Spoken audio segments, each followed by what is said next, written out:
بعضې میندې داسې وي دا ماشوم به له ډېر زړه ستړي کړي نو بل څه چل نه ورځي نو وایي چپ شه ګنې بو ته دې اچومه نو هغه بو نن مونږ اوسه پورې ونه لري چې دا بو څه شیز دی خو زه هم د بو نه یېرېږم او تاسو هم د بو نه یېرېږئ اوس مونږ ته چا وایي چې بو نو مونږ به ټوپ والی تاسو هم ټوپ واخلي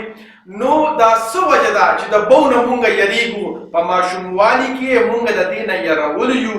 د مار یا د بل څیز نه مونږ یېرېدلي یو ځکه چې د دې هغه نقصاناتو هغه معلومات مونږ ته راغلي دي نو کله چې انسان ته د نقصاندې شیز معلومات وشي پوهه راشي نو بیا د په ذهن او په زړه کې یره پیدا کېږي خو د دې پورې دا مطلب هم نه دی چې مونږ به د زهریله ځناورو نه ماشومان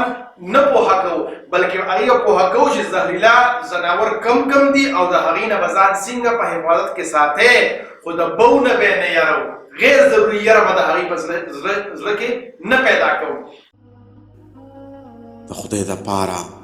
پښتنو سانونو پیژنئ